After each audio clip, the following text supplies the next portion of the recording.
mentalnya bagus, Iya. aturan tidak tahu, repotnya ketika sudah ketemu tim atau masyarakat yang tahu terkait undang-undang. Kita ditanya nggak bisa jawab, kan apa kata dunia, Pak?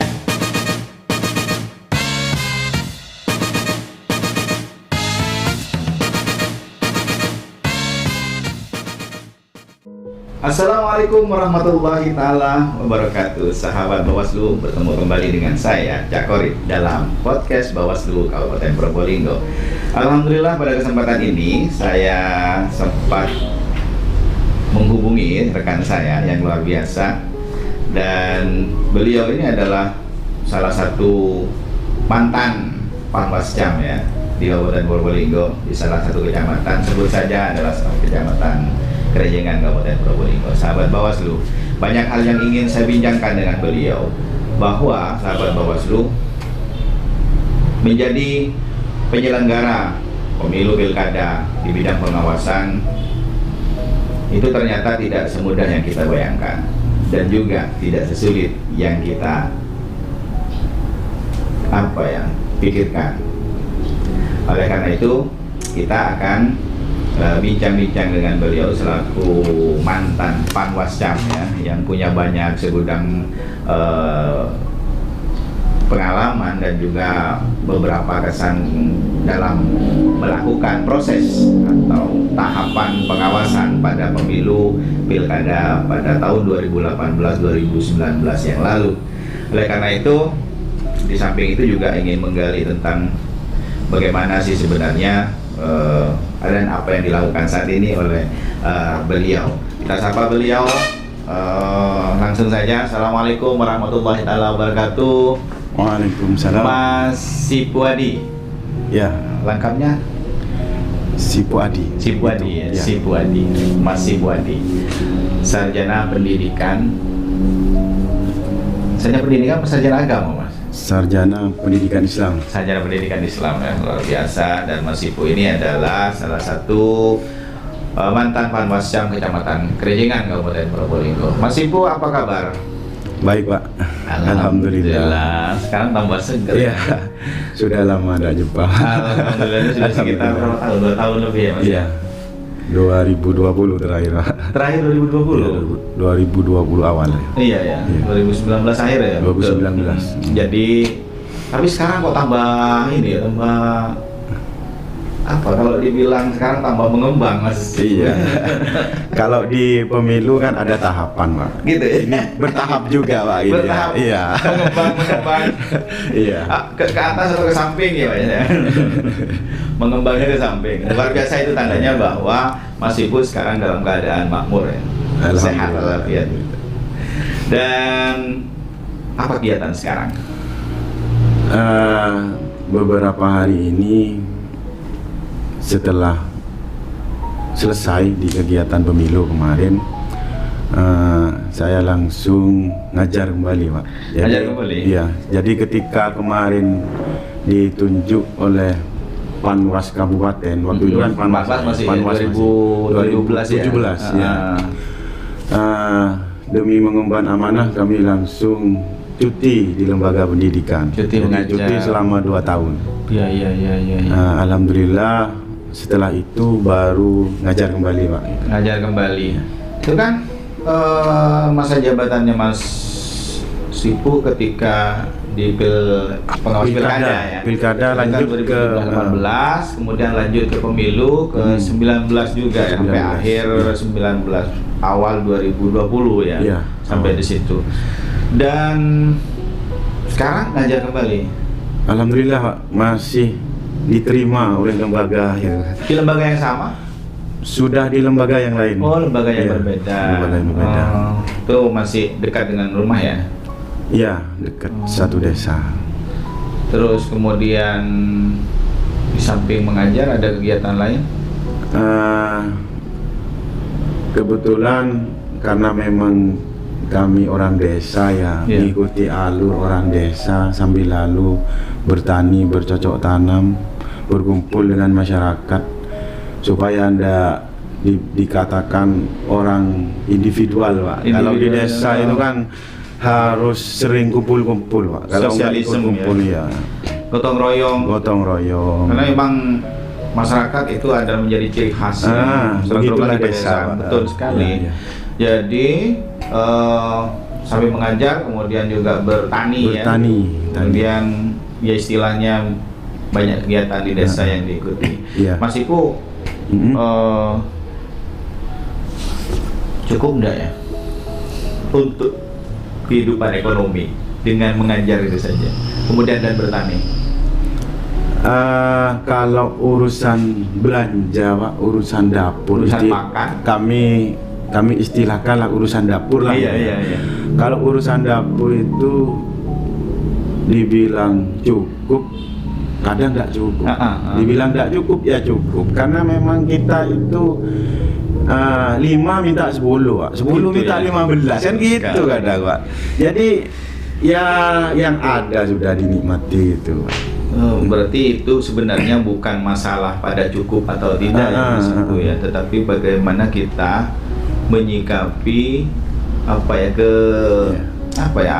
yang ada itu kita sikapi dengan bersyukur. Betul, bagaimana mengimplementasikan syukur itu, kemudian ya membelanjakannya bagaimana gitu. Karena memang berapapun hal yang kita dapat tidak pernah akan cukup ketika kita tidak disyukuri, Mas Ibu ya.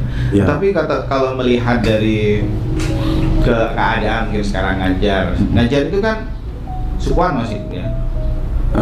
Iya, Pak. Guru yayasan. Jadi kami kalau di lembaga pendidikan betul-betul jadi pejuang, Pak, pejuang pendidikan. Karena tidak dihonor seperti PNS. Dan juga kami juga tidak dapat itu sertifikasi itu, Pak. Ya, saya bisa bayangkan itu. Kalau saya juga pernah dulu sebelum di Bawaslu sudah pernah mengajar di LTA, kemudian SLTP. Saya juga sukuan dulu, pernah sukuan, kemudian ya saya mengetahui juga bagaimana keadaan kita seperti itu ya. Jadi pada akhirnya kemudian cukup dan tidak itu tergantung pada kita ya. Iya, Pak. Betul sekali. Tergantung kita mensyukuri. Padahal kebutuhannya sama. Jadi dengan yang tajir, kemudian yang biasa saja itu sebenarnya kebutuhannya sama. Makan, kemudian bahkan di desa lebih banyak lagi, Mas. Tahu kenapa? Contoh, tilik. Iya benar, Pak. Mendatangi orang melahirkan ya kan. Ini bentuk sosialisnya. Kemudian yang kedua mendatangi takziah. Itu kan orang nikahan apalagi orang sakit, orang meninggal, terus kalau sudah ada kerabat atau teman-teman yang melahirkan gitu, Pak. Kalau dibandingkan dengan orang kota, orang desa itu lebih banyak itunya, lebih banyak sosialismenya, gotong royongnya, berarti lebih banyak pengeluarannya. Tetapi anehnya, orang desa itu lebih enjoy gitu loh, walaupun pendapatannya lebih kecil. Ya kadang gini, Pak. Kayak orang mau menikah, pemuda itu. Kalau orang kota nggak punya pekerjaan, nggak berani. Tapi kalau orang desa, Pak, meskipun nggak punya pekerjaan, nekat.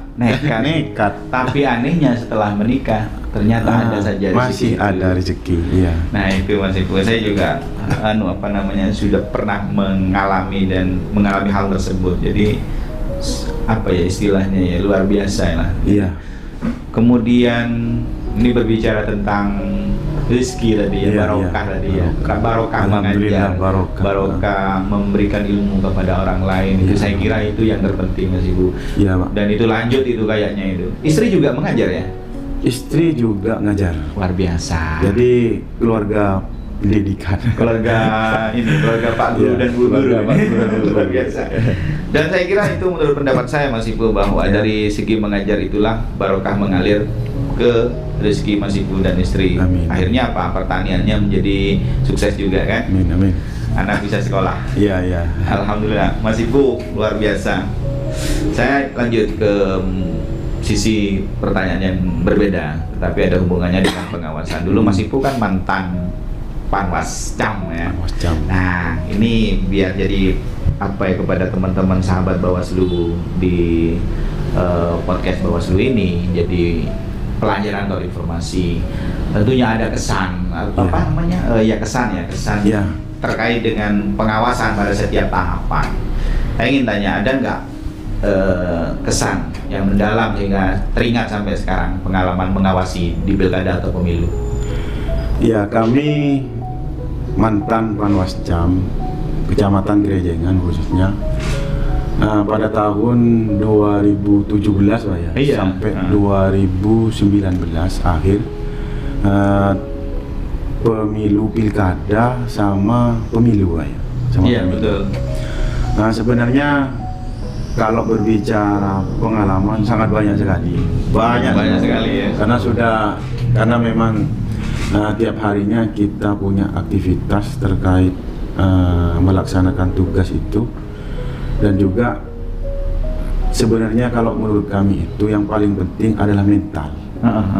Mental, selain dari mental, pemahaman terkait aturan undang-undang dan melihat tahapan-tahapan yang ada. Iya. Kenapa? Karena tanpa mental, meskipun kita sudah tahu terkait undang-undang dan tahapan-tahapannya, ketika turun terjun ke masyarakat, apalagi ketemu sama ibu-ibu rempong itu. Aduh, ya Iya. repot. Kan banyak tim sukses sekarang, banyak yang dari perempuan Pak. Iya, diambil dari ibu-ibu. Karena perempuan itu luar biasa Iya. Pak. Jadi kalau Kekuatan. kita tidak punya mental, apalagi petugasnya laki-laki Pak. Petugasnya laki-laki, bisa minder itu Pak. Ya, betul. Jadi pemahaman undang-undang yang ada di otaknya, yang ada di pemikirannya bisa hilang Bisa Pak, hilang. ketika ketemu sama ibu-ibu tim sukses ibu-ibu itu Pak. Yang lebih kuat mentalnya juga tentunya ya. Karena memang mereka dilatih Pak, sudah dilatih. Paling tidak kan memang ibu-ibu pilihan itu Pak, ibu-ibu pilihan. Makanya betul kata Mas Ibu Iya. tadi, harus kuat mental juga. Harus kuat mental sekaligus tahu aturan. Ya, memahami. Mentalnya bagus, Iya. aturan tidak tahu, repotnya ketika sudah ketemu tim atau Tim. masyarakat yang tahu terkait undang-undang. Kita ditanya nggak bisa jawab, kan apa kata dunia Pak? Nah, kita sebagai petugas harus bisa jawab, dan jawabannya tidak boleh sembarangan. Iya, betul. Kalau menyesatkan Pak, kacau itu nanti, Pak. Itu Iya, kacau sungguh. Jadi Kacau. harus benar-benar sesuai dengan regulasi ya. Iya, harus Nah, benar. mungkin ada pengalaman dari Mas Ibu yang teknis lah mungkin berkaitan dengan mungkin kuat mental itu mungkin. Iya, ya. iya. Apa pengalamannya, pernah nggak? Kami pernah, itu pengalaman yang nggak terlupakan bagi kami. Pernah masuk ke salah satu tim sukses. Jenis kelaminnya juga ibu-ibu ya. Oh, iya, iya, Ibu-ibu. Dia ngotot Pak, ngotot apa yang dia lakukan itu benar. Sedangkan ketika kami telaah dengan teman-teman di Terkait dengan komisioner, apa itu? itu atau apa? terkait data Pak. Oh, terkait data. Terkait data Pemilih. pemilih, data Oh, iya. pemilih, terkait data pemilih. Setelah kami telaah dengan beberapa komisioner waktu itu, ternyata memang menyalahi aturan, menyalahi aturan. Kayak seperti halnya ngambil KTP sembarangan itu Pak, itu masih di awal-awal itu Pak. Iya, di awal-awal. Masih di awal-awal. Jadi kami tegur, sehingga cekcok di sana. Karena memang namanya ibu-ibu ya, dan ibu-ibunya tidak mau kalah. Tapi kebetulan ibu-ibu itu terkait undang-undang nggak begitu paham. Oh ya. Makanya kami jelaskan. Akhirnya ya juga menguras tenaga, menguras tenaga. Akhirnya selesai, dan alhamdulillah ibu-ibu juga nerima. Nah, selain dari itu juga kayak penurunan APK itu Pak. Kadang kan tim sukses itu sembarangan naruhnya di sembarangan, dan kebetulan yang dijadikan tempat itu tim suksesnya juga Pak. Tetapi dalam kategori yang melanggar itu, kayak kalau di aturan itu kan kayak naruh di dinding musola itu kan tidak boleh. Sedangkan musolanya di depan rumah yang tim sukses itu, ya tim sukses itu. Jadi ngotot-ngototan. Pak, iya, itu punya saya kan gitu ya. Paling tidak kita sentuhan dulu Pak. Supaya tidak bentrok gitu. Karena gimana? Secara persuasif lah. Secara persuasif. bukan hanya menyampaikan aturannya itu tidak boleh, bukan hanya itu, tapi paling tidak kita bisa melakukan pendekatan. Ya. Kalau yang lucu-lucu ya, selama saya Oke, sebelum ke lanjutnya. Tadi yang di musola tadi itu musola itu milik tim sukses. Tapi masyarakat juga ada yang sholat di sana ya. Iya, musolanya umum, tapi dekat dempet dengan rumahnya itu ya, sehingga namanya orang yang ngaku sudah, supaya tidak dicabut itu. Iya, berarti yang dilakukan oleh Mas Ibu dan teman-teman itu melakukan pendekatan persuasif kekeluargaan ya. Iya. Kekeluargaan dulu, harus, didatangi dulu ke rumahnya, diajak bicara gitu. Kemudian disampaikan aturannya. Aturannya. Jadi tidak langsung berutuh, tidak boleh turunkan gitu. Iya. Kalau seperti itu Pak, bisa rame kantor tiap hari Pak. Iya. Kalau orang desa itu kalau udah terlanjur marah bahaya sekali. Tidak aman kita itu. Jadi persuasif dulu, kemudian musyawarah dan disampaikan aturan sehingga mereka tidak marah ketika kita luar biasa. Dan lanjut terkait dengan tadi pengalaman lucu. Kalau pengalaman lucu ya, karena memang kami itu di penindakan, dihukum dulu itu. Kayaknya ada Pak. Nggak ada ya? Iya, ada. Karena selalu berkaitan dengan tegas. Iya, tugas yang harus dilakukan secara tegas, tetapi juga tadi secara persuasif gitu. Jadi tidak ada mungkin pengalaman lucu saat menurunkan APK mungkin. Ya, toh walaupun tidak ada yang lucu Pak, namanya orang kerja ya. Kita satu tim itu kalau di kecamatan itu kalau nggak keliru 11 orang Pak ya. Iya, sama staf, sama satpam dan lain sebagainya itu sekitar itu kan ya. Toh walaupun tidak lucu ya kita buat lucu aja Pak ya, biar kita bekerja itu enjoy, tidak stres, karena apalagi sudah dari kabupaten harus segera selesai. Nah itu Pak ya. Kalau tidak sambil tertawa stres Pak. Iya betul. Harus dibagi dengan hiburan-hiburan karena memang dari atas ada perintah, instruksi untuk segera diselesaikan tugas data ini dan sementara dari bawah masyarakat kita masih menangani penyelesaian penanganan pelanggaran setiap tahapannya. Maka harus menghibur diri ya. Betul. Iya, harus menghibur diri. Bersama dengan teman-teman yang lain itu biasa. Jadi walaupun tidak ada yang lucu harus bikin lucu. Harus bikin lucu. Dan kami memang kita buat di tim khususnya di Kecamatan Kerejengan itu kompak satu tim. Karena kalau tidak kompak, semisal HPP nangani hukum saja, yang lain tidak bantu, itu berat kalau seperti itu Pak. Jadi benar kita itu masing-masing orang punya tanggung jawab, tapi tetap dari semua tanggung jawab itu kita pikul bersama. Pikul bersama. Karena seperti yang disampaikan Bapak, jadi pengawas pemilu itu tidak semudah yang kita bayangkan dan tidak sesulit yang kita pikirkan. Itu ya. Biasa. Bisa tidak sulit tergantung kita. Jadi bagaimanapun tugas kita itu harus tetap kita lakukan dan kemudian akan menjadi lebih mudah kalau kita kerjakan secara bersama-sama. Jangan melihat apa yang menjadi kordif kita masing-masing. Ada kordif pengawasan, ada HPP, ada organisasi. Jangan melihat ke situ dulu. Oke, itu tetapi kita dalam melaksanakan tugas itu harus bersama-sama sehingga biar bisa diselesaikan dengan baik. Luar biasa.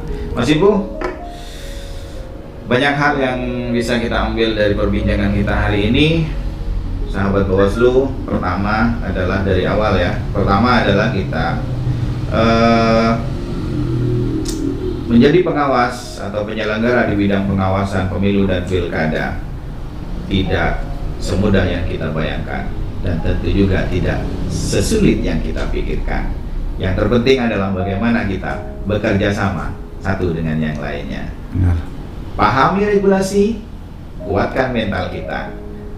Teruslah kita berjuang untuk melakukan pengawasan untuk menjaga demokrasi ini. Sahabat Bawaslu, itu perbincangan kita dengan Mas Sipwadi, mantan Panwascam Kecamatan Krejingan, Kabupaten Probolinggo. Mas Ibu, terima kasih. Semoga kita bisa bertemu kembali pada lain dan waktu yang berbeda.